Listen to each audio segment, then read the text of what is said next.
Hi, this is Eric Baldwin, and I animated a portion of the intro we're seeing right now. The original intro was going to start off within the bar and kind of circle around some of the patrons of the bar and then focus in on Daxter. But we decided it would be a little bit more interesting to see the city that we're about to start racing around in, and then come in through the exterior. Hi, I'm Dan Airy, creative director at Naughty Dog. Here we go with Daxter, who always is telling his stories.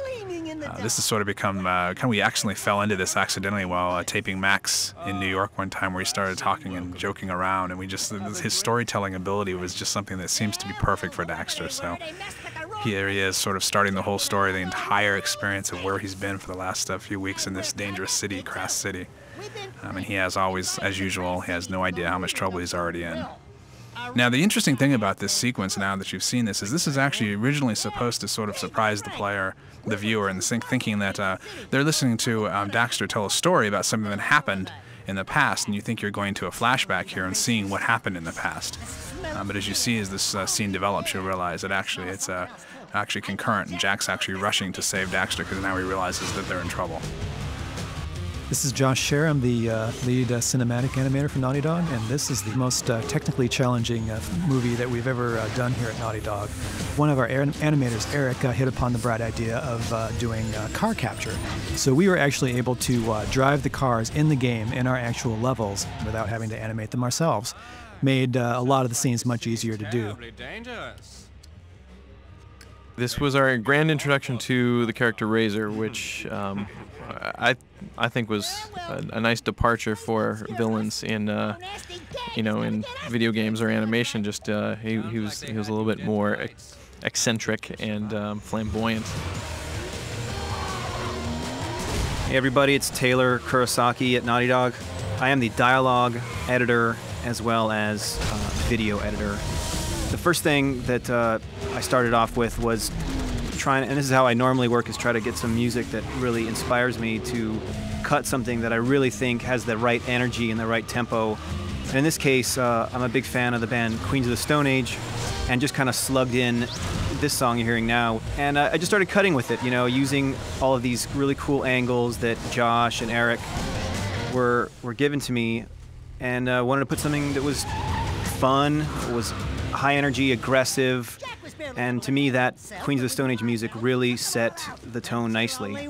These guys are like these burly thugs, and so that to me was what inspired me to start off with this music, first of all. Initially it was going to be just a placeholder until we found something that was equally as good, or have someone score something, but really in the end we decided that really nothing was going to be better than these two songs in and of themselves, so we stuck with it. But this was a really fun thing for me to do. Normally, again, I'm just cutting trailers for the games and things of that nature, and it was just great to have the opportunity to cut something right here at the beginning of the game. Now, in the previous Jak games, all of our cinematics were done in real time on the fly on the PlayStation 2 using our code.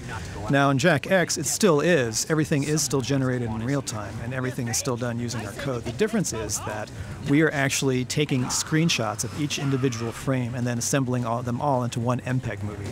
The reason we're doing this is simply because there's not enough memory in the PlayStation 2 to go back and forth between the levels like we're doing in this particular movie.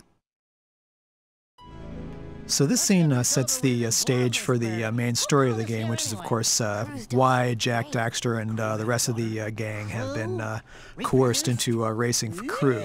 Now this, of course, is also our introduction to Crew's daughter, Rain, who, as you can see right here, must have gotten her looks from the mom's side of the family. We'd actually wrestled a little bit with her character design for a while. We were thinking about making her a little bit more, shall we say, Rubenesque, but the Naughty Dog female character design standard won out in the end. Now, this scene is also interesting because this is really the first scene where we took advantage of the fact that we were essentially screenshot capturing all of the scenes instead of playing them back in real time.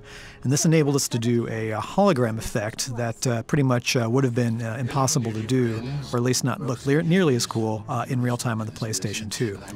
So essentially, this is a scene is composited much like a film special effect would be composited.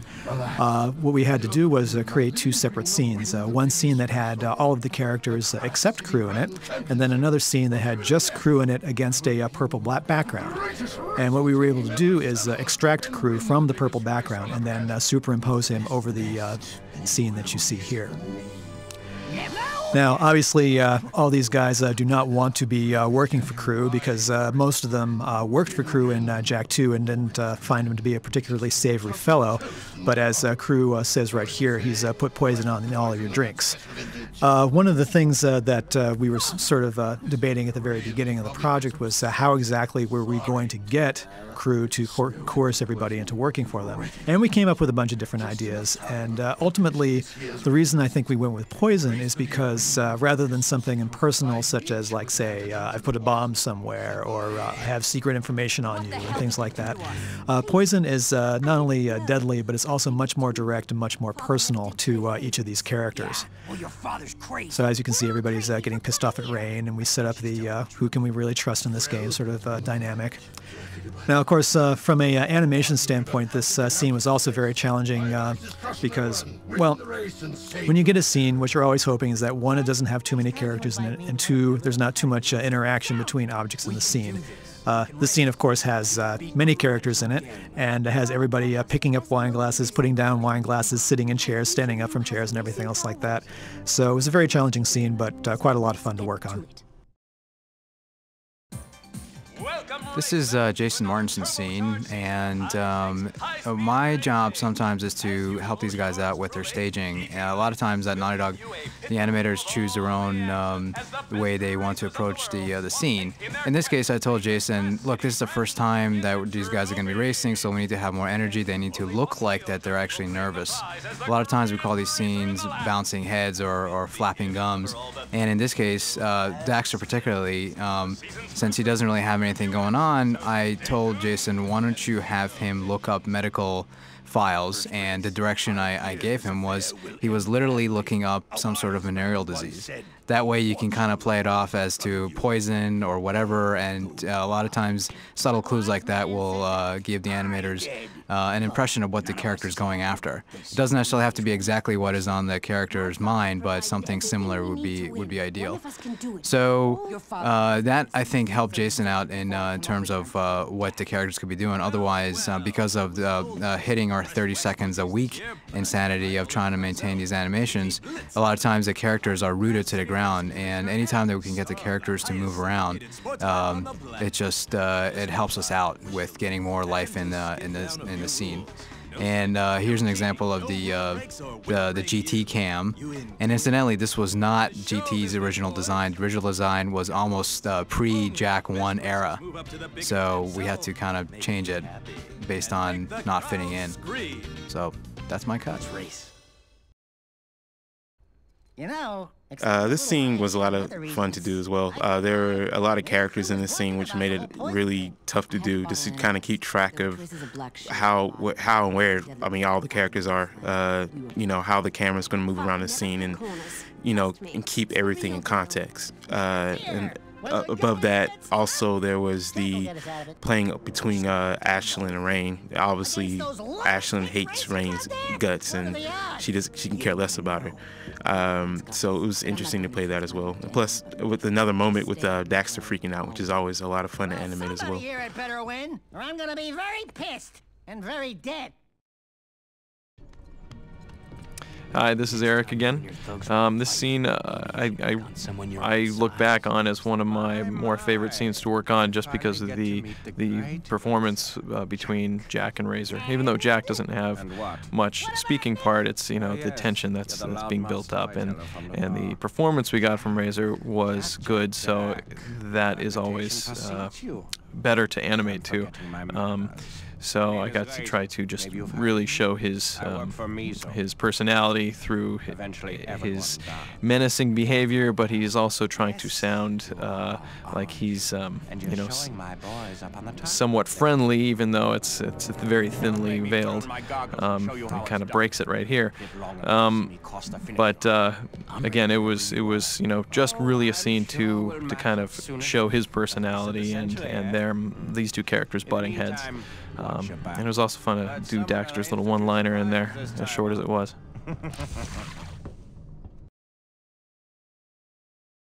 Hello, this is Eric again, and this scene we get our first introduction to Pecker in this game. And hopefully it's as much of a treat for the audience as it is for us. Pecker's always fun to work with his, he's just got that different body shape and feathers for fingers. And his personality is obviously key. We also get to plant the seeds, kind of the interaction between GT Blitz and Pecker. There's a little animosity. At this point in the story, what we know is that Pecker's kind of stepping on his toes and, you know, taking over his gig in you know, in some terms, but he also starts talking about the back plot of Mizo, and as we find out later in the game, Blitz, it doesn't really want that revealed. And we got just a little bit of Daxter's reaction to seeing Pecker again. You know, they're friends with a little bit of animosity between them. So, you know, as friendly as it is, it's fun to just kind of play that up. Oh, we see Blitz has got a toupee. I wonder if that's gonna reveal anything. I guess the interesting thing for me about this scene is very little notice. One of my favorite things I did for the game actually was this sort of Naomi Campbell catwalk thing that I did for Rain. Doesn't really show up a lot, but I really enjoyed doing that. And I tried to keep that consistent, that sort of attitude with her consistent throughout. I guess the other thing that was important here was someone who shall remain nameless decided it would be funny to have UR86, the robot, pick up Daxter by the head, which involved a not at all trivial sort of inversion of the animation hierarchy. Was not easy to do, but I hope the payoff was okay. This is one of my favorites, actually. I like playing with Daxter, and I think he's funny here, despite the torture he undergoes. And I guess that's it. One of the new bits of technology we created for this game was the ability to stream textures off of objects in the background. And what this enabled us to do is to do all these TV screens that you see here. What the animator would do is actually animate them as a separate scene, and then it would be applied to the television set in another scene, and then we would continue animating from there. Now, this scene was actually animated by Jason Martinson, and since Jason Martinson is no longer here, I thought I would attempt to channel Jason Martinson. I sat across from him for a while, so I think I have a pretty good grasp on his voice. Okay, one of the most interesting things about this scene is that line of Rain's, when she says, "Oh joy, that Blitz fellow really gives me the creeps." Actually, that was supposed to be Kira saying, "Oh joy," but the thing is, they both sound so much alike in that one particular moment that you just never really noticed. So we just went with it. So here we are looking at Sig inside the camera.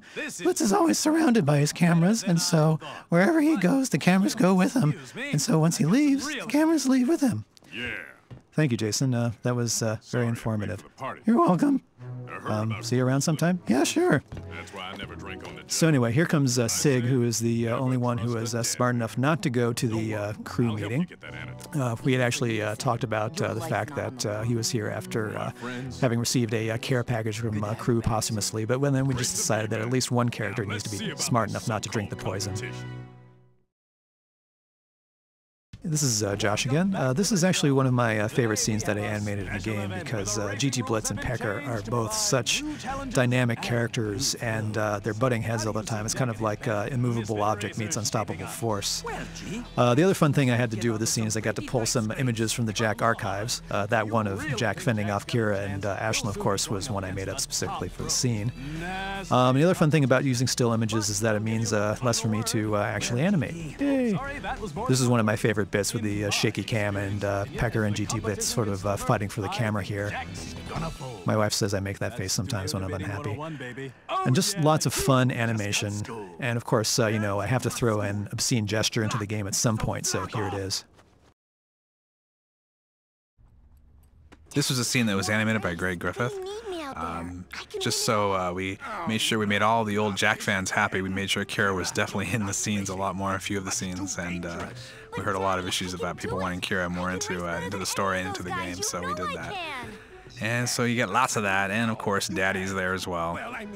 So when was the last time you ever saw a father-daughter fight in animation here, trying to do something a little different, and also make sure that the Kira fans are all satisfied.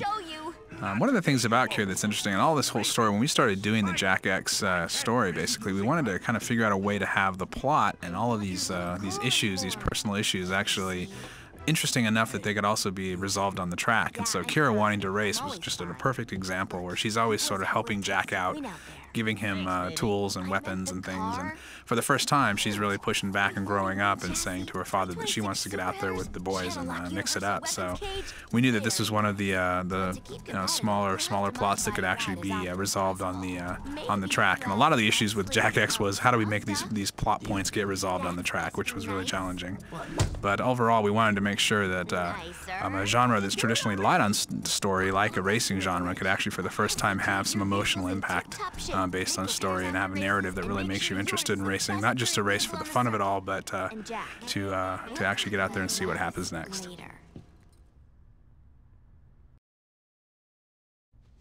Okay, what we have here is a scene with Jak and Rain and Daxter here, and Jak's explaining the complications of the race. Of course, Rain doesn't clearly understand, so Daxter comes in and explains it to her. And she looks kind of stupid here, and Daxter's just making her look like a fool. So soon Cleaver arrives, and he adds more anxiety on top of what's going on here in this scene. But of course, Jak and Dax are taking his stride, and they are totally cool with Cleaver. Cleaver does not affect them in any way whatsoever. As you can see here, Daxter is making fun of Cleaver here too. And so Cleaver is like, I'm going to get you guys if it's the last thing I do, as he walks off the screen. This scene here was a lot of fun to do. I got a chance to do a lot of different things with Daxter that I didn't normally get a chance to do, like have him flip around a wrench. I thought it was fun just to have an object that he could play around with and that sort of thing. Most of the time you just see him, you know, talking without anything in his hands, but with this scene I got a chance to do something different. Another thing to note is that I picked up animating the scene from Adam. He left midway through the scene, so I tried to match my animation to what he did earlier, and he did mostly the first part of Cleaver walking in and basically blocked off the rest of the scene. Hi, this is Josh again. This is, of course, one of the big plot reveal moments in the game where we learn that Crew isn't just having Jak race just for the heck of it, but in fact he's made a bet with Mizo. One of the interesting dynamics in this scene that I tried to play with a little bit is, of course, as we find out at the end of the game, Rain has known all along what her father has been up to. But, of course, in this scene, she's completely playing the innocent.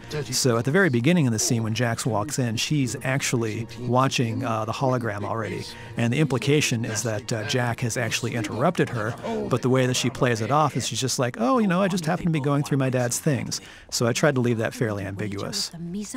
Now, this part at the end of the scene was actually one of my favorite bits that I worked on in the game, because there's a lot of good sort of interpersonal dialogue, and Jak giving a fairly unusually long speech for Jak in the game. Usually Jak is a man of few words, but here he's giving a little soliloquy.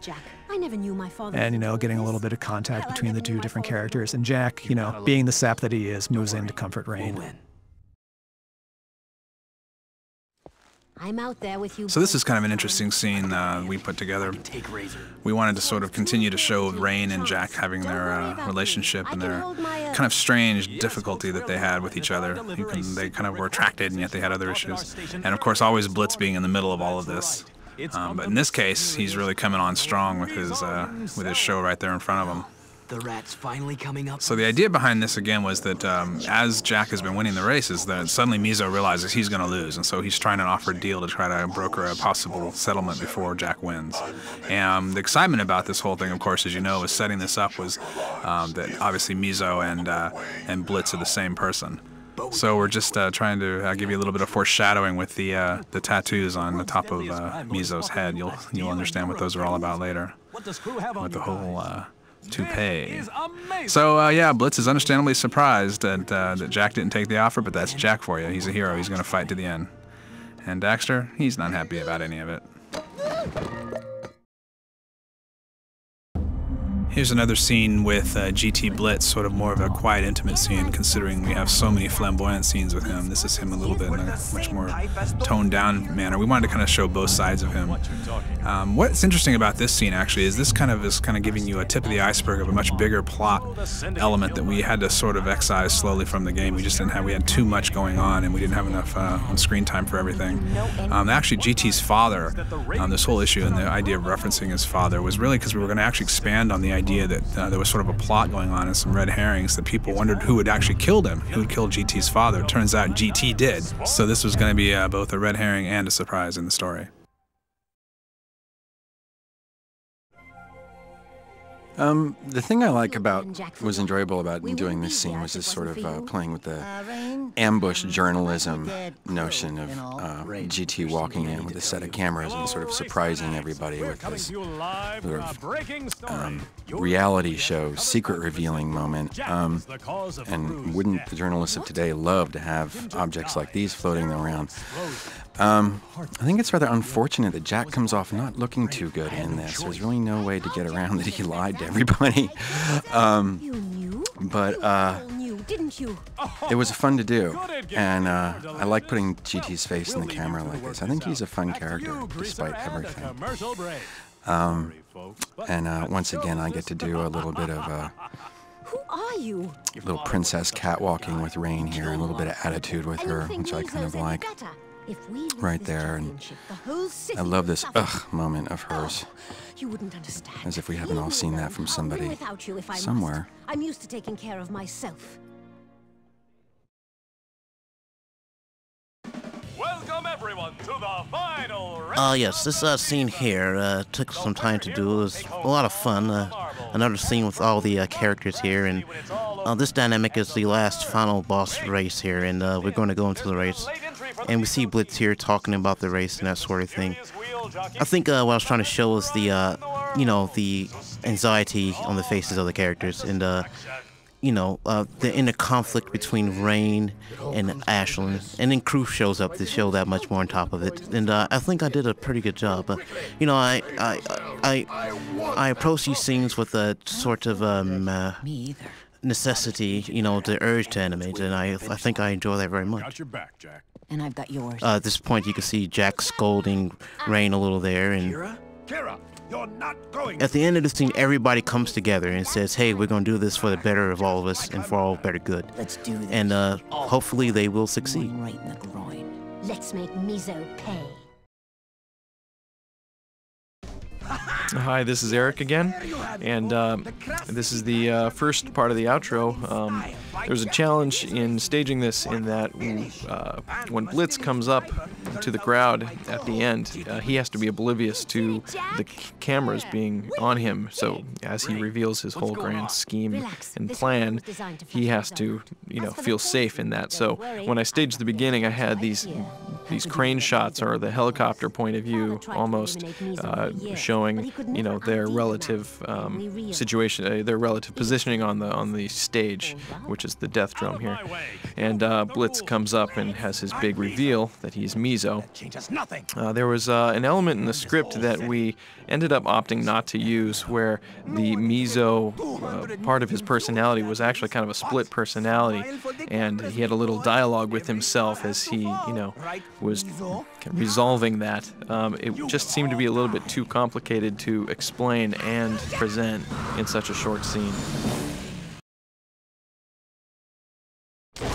This scene was a very last-minute addition when we realized there wasn't a good connection between you blowing up Blitz in the game and him ending up in a mangled heap at the end of the scene. So Taylor and I planned out a very quick little Blitz crashing scene and threw it together in about 2.5 days. Are you still talking? And so Jack walks on, picking up the antidote case that miraculously landed right side up after Blitz's crash.